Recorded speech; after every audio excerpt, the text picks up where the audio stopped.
Anda kembali menyaksikan Kabar Pagi. Pemirsa, Kejaksaan Tinggi Jawa Timur menangkap Ronald Tanur untuk mengeksekusi hukuman penjara yang telah dijatuhkannya oleh Mahkamah Agung pada 22 Oktober lalu.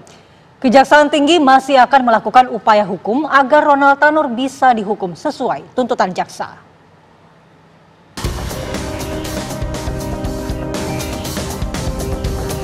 Minggu siang, Kejaksaan Tinggi Jawa Timur dan Kejaksaan Negeri Surabaya berhasil memboyong Ronald Tanur ke balik jeruji besi. Kejaksaan menangkap Ronald setelah Mahkamah Agung menganulir putusan Majelis Hakim Pengadilan Negeri Surabaya pimpinan Erin Tuah Damanik atas vonis bebas Ronald. Menurut Kejaksaan Tinggi, Ronald sempat ke Singapura setelah divonis bebas oleh 3 hakim Pengadilan Negeri Surabaya yang belakangan kedapatan mendapatkan suap demi vonis bebas Ronald. Berdasarkan catatan dari Dirjen Imigrasi, pada saat putusan bebas yang bersangkutan pernah melaksanakan kegiatan bepergian ke Singapura dalam 1 hari namun kembali, dan mungkin dia punya kepentingan yang lain dan itu belum ada pencekalan dari kami. Untuk itulah kami segera melaksanakan kegiatan pencekalan dan sejak itulah yang bersangkutan tidak bisa meninggalkan Indonesia. Setelah mendapatkan rilis dari Mahkamah Agung bahwa Kejaksaan Tinggi berwenang untuk segera mengeksekusi hukuman penjara terhadap Ronald, petugas Kejati pun bertindak cepat. Meski berhasil menangkap Ronald, Kejaksaan masih belum puas karena vonis yang dijatuhkan MA adalah 5 tahun penjara atau kurang dari setengah dari tuntutan jaksa, yaitu 12 tahun penjara.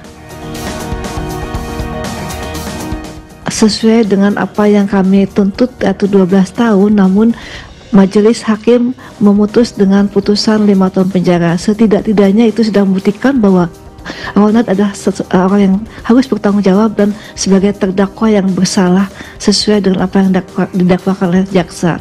Kami mendakwakan dengan pasal berlapis dan yang terbukti oleh Majelis Hakim menurut keyakinan Majelis Hakim adalah dakwaan yang kedua, pasal 351 ayat 3 KUHP, itu pasal penganiayaan.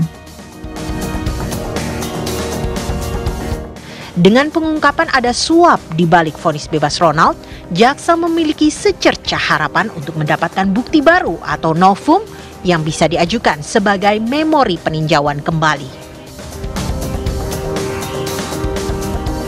Kami sudah melaksanakan eksekusi, kecuali kalau di kemudian hari kita temukan novum, kita bisa mengajukan PK.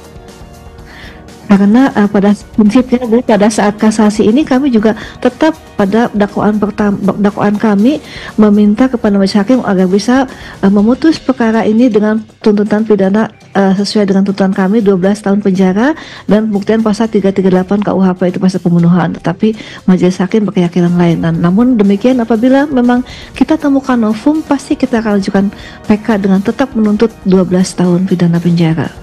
Sampai saat ini kami masih sudah final, kecuali kalau tim dari Kejaksaan Agung dalam hal penyidikan dengan mengungkap perkara 3 hakim yang sudah ditangkap, nanti ada temuan baru bagi kami yang bermanfaat dan perkara Ronald Tanur, pasti kita akan jadikan novum. Setelah ditangkap Minggu siang, Kejaksaan Tinggi segera memproses Ronald Tanur sebagai narapidana dan mengirimkannya ke Rutan Kelas 1 Kota Surabaya. Di sana, Ronald akan mendekam selama 5 tahun. Namun masa hukumannya bisa bertambah jika jaksa menemukan novum atau bukti baru tentang pembunuhan terhadap Dini Sera setahun lalu. Dari Surabaya, Jawa Timur, tim TV One mengabarkan.